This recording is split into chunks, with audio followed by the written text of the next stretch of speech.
folks. My name is Matt Ingold. And I'm Erin Ingold. And we are the co-founders of Metanoia Catholic. We are a Catholic life coaching company. We help our clients to become students of their interior life so they can live lives that are free and really glorifying God. And so we're excited to be here with you at the Discernment Summit. Stacy's a great friend, and we're just thrilled to be able to present with you today. The title of our conversation is Overwhelmed, Get Unstuck. Oftentimes we say that when people ask, like, who do you work with? You say we work with overwhelmed and stuck Catholics, yes. Right? People that are just stuck in indecision primarily. And so we want to share with you what we've seen is like the real reasons why people are stuck. Maybe you feel stuck in a discernment right now. And we want to share some of the interior reasons why that may be happening to you.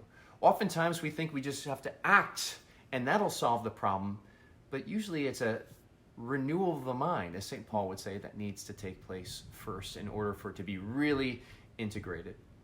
And so we want to share some of that with you today. Maybe identify with this. We're going to go into the three most common destructive mindsets that keep people in a place of indecision.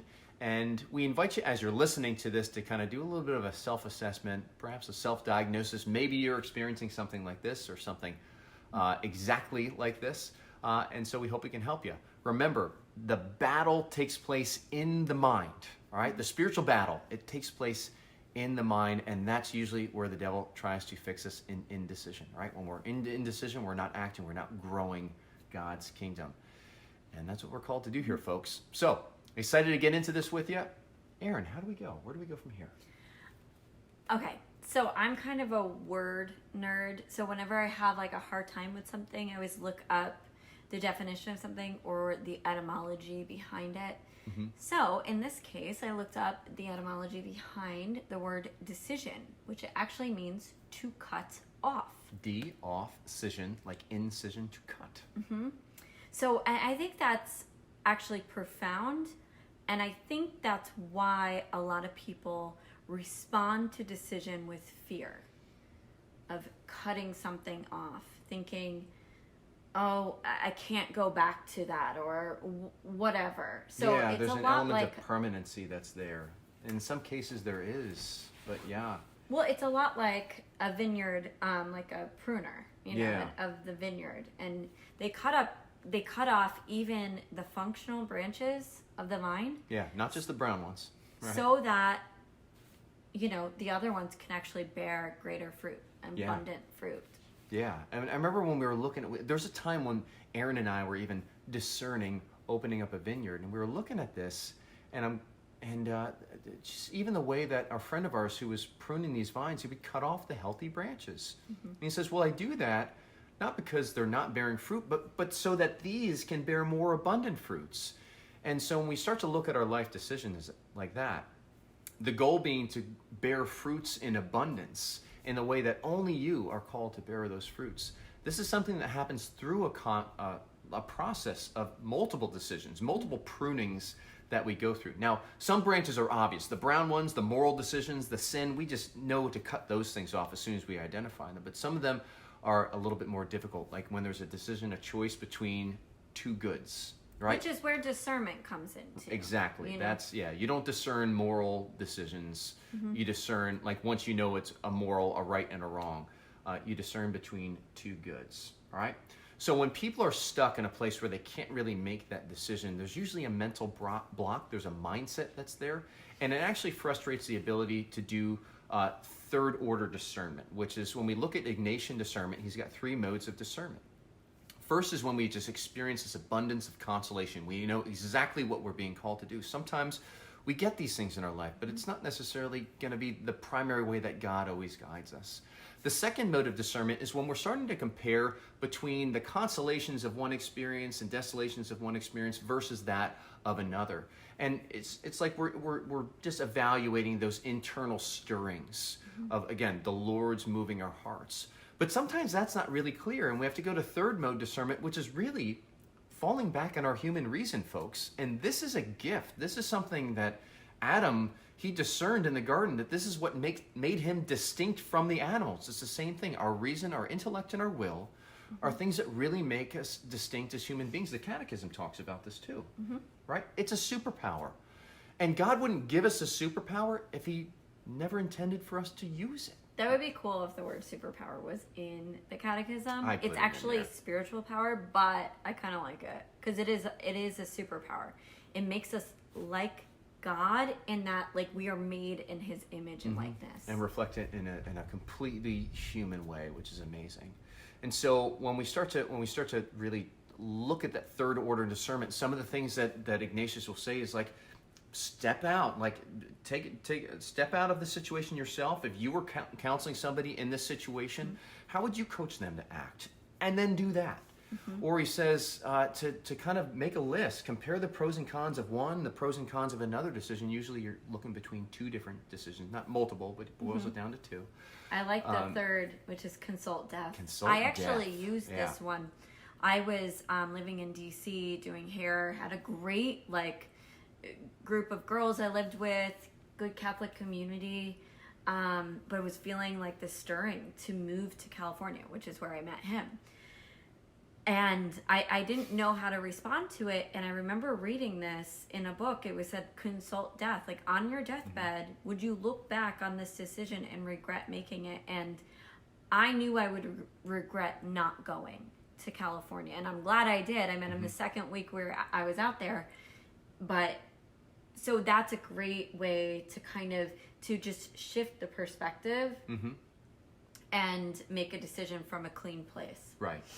We're going also, as we're presenting here, we're assuming already that you're praying, like you're prayerfully discerning these things, and you're waiting on God's will. But oftentimes, like I would think in my past, and even run into this now, where it's just like I'm praying, Lord, reveal me your will, and I expect like a lightning bolt to come down and just like infuse His perfect will in my mind, and I'll just know not just the next step, but like the next 20 or 40 steps, like all the way to the end. I'll know exactly what to do. But like, when does that ever happen? It never happens that way. And so the Lord is really inviting us to be active participants in this always. And that demands something of us. It demands a responsibility. And so if you find yourself in your prayer just being, Lord, reveal to me your will, reveal to me your will, the Lord may be inviting you, and likely is inviting you, to be a little bit more active in that. I mean, consider it this way. The Lord has given us these spiritual superpowers so that we would use them. But if we're not using them, and using them actually brings us to the fullness of our potential, and God knows that, maybe that's why He's silent sometimes. If we're not using these gifts that are going to bring us to the fullness of our potential, maybe He's silent so that we'll start to fall back on our reason a little bit more. And it's kind of like a I must increase, they must decrease scenario here. Or even I reflect on the scripture where Mary Magdalene embraces Him after he's resurrecting and says, do not cling to me. Do not cling to me. I haven't yet ascended to my Father. Why is that amazing? Because He ascends to His Father, and then He sends us the Advocate, the Holy Spirit. And that's where we're starting to draw from. And it's not necessarily where we're going to find it in a book, but we have to settle ourselves into this, really, the contemplative practice, which we'll get into. Really, and that's taking place, being conscious of your mindsets, which we're about to get into here. So the first one, you just touched on this, but we hear this a lot. The first mindset piece is, let me see. Yeah, God is not speaking. God is Yes. silent. Why is God being so silent right now? I'm asking for an answer, or I'm asking for direction, and I don't hear His voice. Yeah. And there's a little bit of a lack of ownership in that, like intentionality in your own life. You spoke to this earlier, Matt, talking about the free will, our intellect and our free will being the spiritual powers of the soul. The very ability to choose free will, to choose the good, has been given to us by a loving Father, so that we use it, not so that we don't use it. Yeah. And in fact, it's essential that we do use it. We do use our intellect, because it's really through the intellect that we come to know who God is. And we can only love God to the extent that we know who He is. And so I think of it always through the context of Adam naming all the animals before he can even receive Eve. Like, that's a process of him coming to know who he is and who he is not in light of all of these animals. In the same way, a lot of the time we want to like have Eve right there in front of us. I mean, folks, how many of you are discerning marriage and you just want your spouse to show up right in front of you? Well, God wants you to be able to fully receive who they are and be a full gift. So a lot of the time it's just like, there's a process of coming to know who you are through these tasks and through these little decisions that you're making throughout your life, and he's speaking to us through our own reason in this. So I actually had a situation with a spiritual director, and I said this, I said, I can't hear God's voice, right? And I keep asking him for it. And this priest said, maybe he wants you to make the decision. It was like this mind-blowing experience. I was younger, but I was just like, really? Oh, okay. So, and it actually made me think of this when I read this in the Summa. Theologia. Yes. It's not a hard copy, so I guess I'm not legit. But but autographed by Thomas Thomas. This is the section on free will. It says, God made man in the beginning and left him free to make his own decision. And it says, because they reason, he's talking about man, because they reason, they are free to make their own decisions. So that goes back to that reasoning, that third mode of Ignatius. And when we don't use that, it really, like, we often find ourselves in a place of, like, where we don't feel free anymore. Well, it's because we're not really exercising our reason, which is what brings us to that place of freedom. A lot of time with our clients, we talked about what's the trajectory of a thought, okay? What do we mean by that? Well, words become flesh, people. We're incarnational beings, and the body will always make visible the invisible reality of our interior life. That's our thought life, folks. Like, it's the sentences that we are saying again and again in our brains, in our minds, that will become visible in and through our bodies.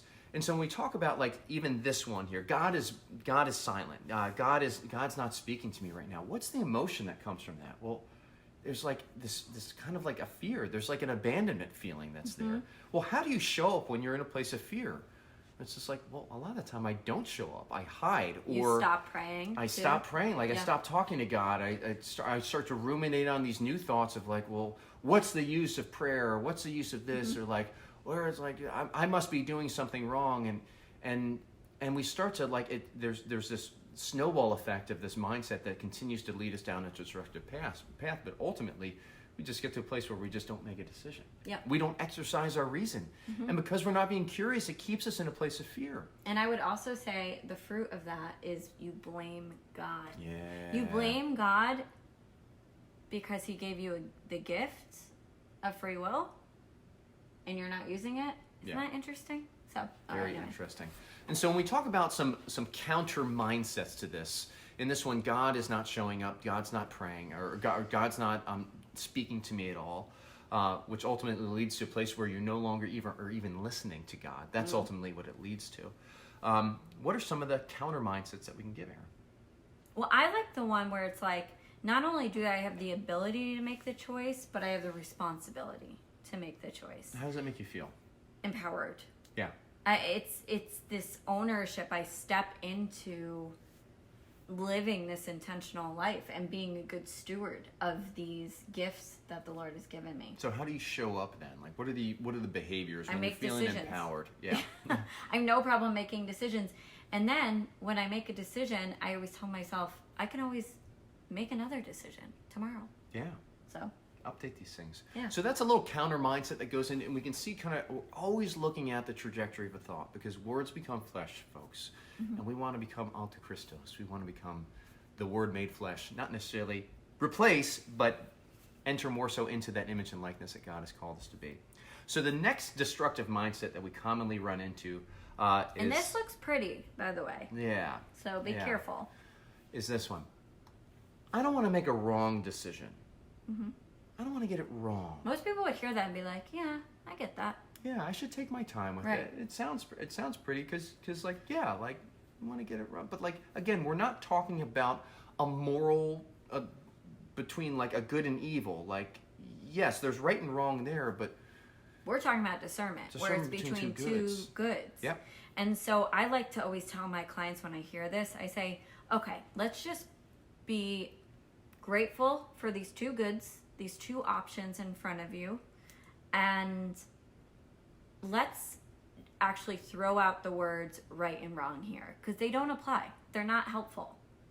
You know, it's like both of these are right decisions. Okay? Then I ask them, what do you want to do? Yeah, I love that one. And I love it even more when they say, what should I do? I remember talking to Father Greg Pine, my cousin. He's been on Matt Fratt's show a couple of times. He speaks over at the Thomistic Institute, Dominican priest. And he says, I get this question all the time. What should I do? And I say, like, well, first off, like, are you praying? Are you staying close Are you to the loving God? Are sacrament? you staying close to the sacraments? And they're like, yeah, I am. And he goes, well, then what do you want to do? I mean, you fall back on St. Augustine, who says, love God and then do what you please. Love God and do what you please. Now, that's like,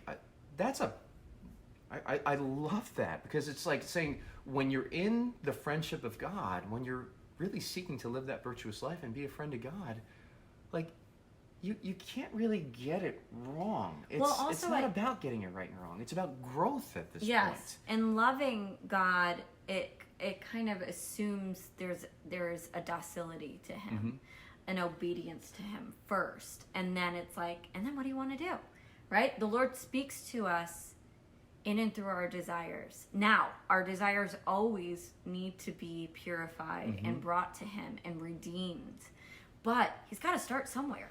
Yeah. Notice here, like, we're not saying Aleister Crowley, the founder of Satanism, do what thou wilt. That was his slogan for Satanism. Do what thou wilt. You see what he did? All he did was take Augustine's words and remove the love God. Well, that's a big thing. And we see this often. In fact, this is one of the reasons why we started Metanoia Catholic. It was because coaching programs that were out there were saying, do what thou wilt, do what thou wilt. And there was a really important piece that was missing.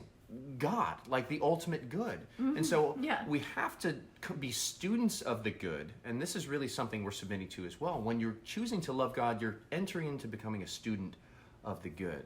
You're becoming a modern day contemplative, so to speak. And in that space of really coming to be a student of the good, it gets much easier to be able to discern what the ultimate good is, at least between those two, the two goods that you're looking at that point. Don't you have an example you want to share about this? Yeah, I had one of my clients who actually came to me, and he was really struggling with this. I don't want to get it wrong. In fact, he was taking even to the point of, if I get it wrong, I'm going to hurt somebody. And so we kind of challenged this belief that he had that was really sitting on a subconscious level. And just through discussions, we identified what it was. It had never really been challenged. And so we just started to be curious about it and hold it up to put it on trial. Is that true? Like, if you get it wrong, you're automatically going to hurt somebody, or like what you decide will always be, against God's will. That was another piece that he thought. Like he thought his own decisions could never be aligned with God's will. And where it arrived at was, you know what? That's not true. And even if I make a wrong decision, it turns out that it wasn't really the results aren't really what I wanted. It's okay, because everything's redeemable.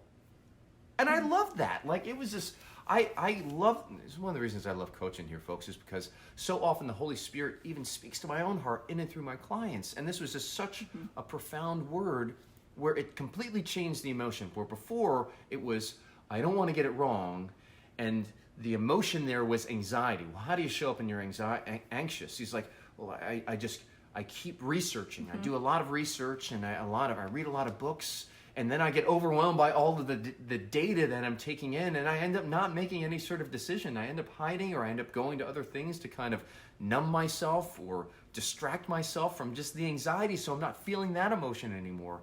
And suddenly now, decision making, I don't like to go to it because it's always associated with anxiety at this point. And so I avoid making decisions in other areas of my life. And ultimately, the result, I don't make any decisions. I don't grow. My life stays exactly the same way. Stuck. And I'm just stuck, and I'm overwhelmed, and I'm stuck at this point.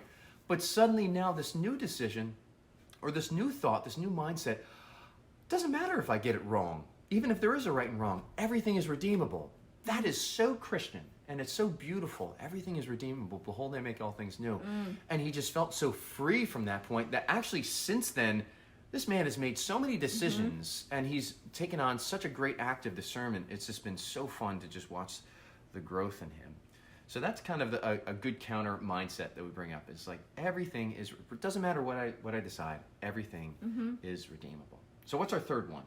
Our third one is, this is going to be permanent. I think, it's so much on the subconscious level, but I think a lot of people are afraid to make decisions because they think that it's automatically going to be a permanent decision. And it's like, I didn't think it through enough or whatever. So I can there's never this, go back. there's Yeah. this fear of permanence there. And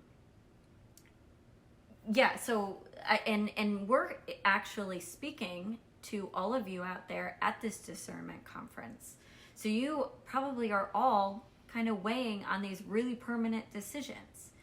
But what we want to tell you is those permanent decisions come after thousands of little tiny decisions that are not really permanent. Right, that you can consciously make throughout your life. Today, you can make 5 tiny little decisions. Yeah. And I think it's taking the weight out of the permanency. Yeah. And the error happens when we start to assign the permanency of a decision like a vocation, right? Priest, married, religious life, stuff like that.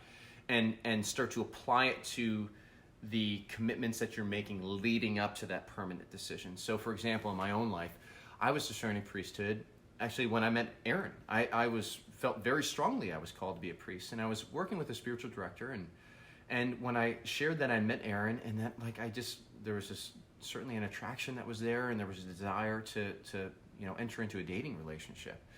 I was like, but you know what, Father, like I know I'm supposed to be a priest, and so like I know this. I didn't really know this, but like I think this is what I'm supposed to be doing, and so like this would be counter to the decisions I've already made. And he said, Matt, just because you're deciding to enter into a relationship with this woman doesn't mean that you're saying no and you're permanently closing the door on the priesthood.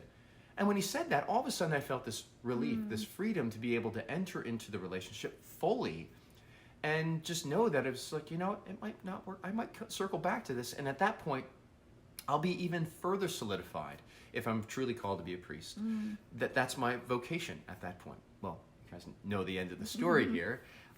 So that was something that's very helpful for me, is to be able to identify, okay, am I assigning permanence to a decision that really is not a permanent decision? And do I need to kind of remove that and just ease a little bit of the heaviness on the decision at that point? Yeah, I think it's really helpful to have a posture of curiosity versus like, this is really a huge decision. Just being like, in the smaller decisions, just being like, let's try this as an experiment.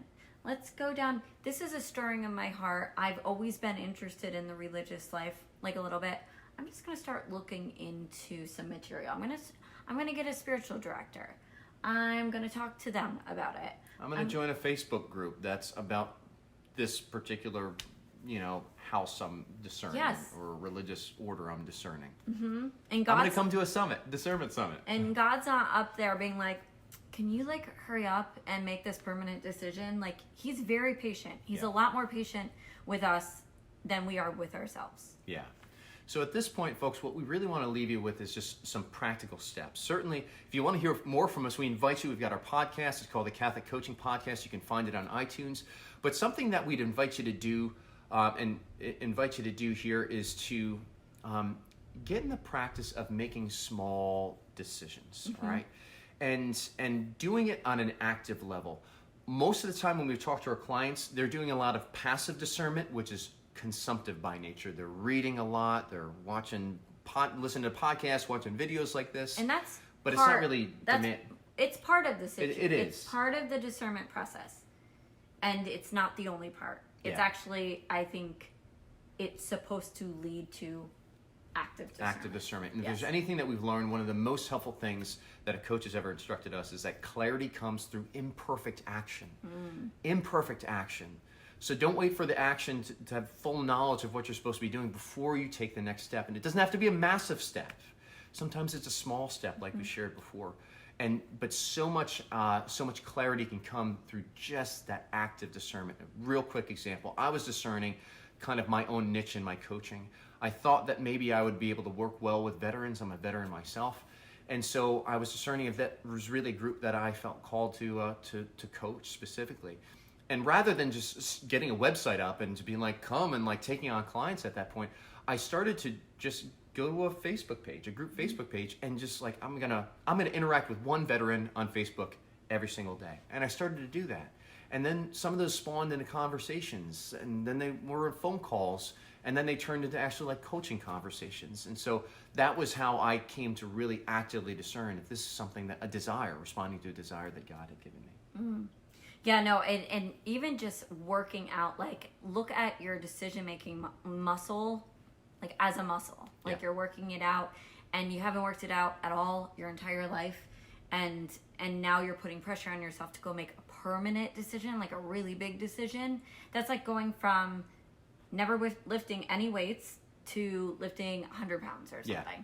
Like you're going to break your back. You're going to think it's painful. It is painful because you're setting yourself up for a disastrous situation. So start just by playing with little decisions throughout the day. I had to give I gave this client this assignment, and I said, I just want you to go to the grocery store. She had a hard time making a decision, and pick out a color, a nail polish color that you like, and then paint your nails that color, just because you like it. And I'm like, even just small little things, that's lifting the 5-pound weights. That's getting you just ready to make bigger decisions. So then when the bigger decision comes, you go, I got this. Yeah. I actually have been conditioned to make decisions. Yeah. So There's folks, that, and I think also to keep in mind, one more little tip here to keep in mind, that indecision is a decision. So you staying in indecision, you are deciding. So you're actually very good at deciding things. It's just there are things that are not helping you. Yeah, no, not intentional at this point. Yeah. We always want to be intentional with what we do. So folks, that's what we got for you today. Again, my name is Matt, and this is my beautiful bride, Erin. Hi. Metanoia Catholic. You can find out more at metanoiacatholic.com. I think we've got a link to a webinar that we gave, so you can check that out here on the page, but you can also look up the Catholic Coaching Podcast on iTunes or wherever podcasts are at. You can go to our Facebook page as well and get more from us there. Thanks so much. Bye. Bye.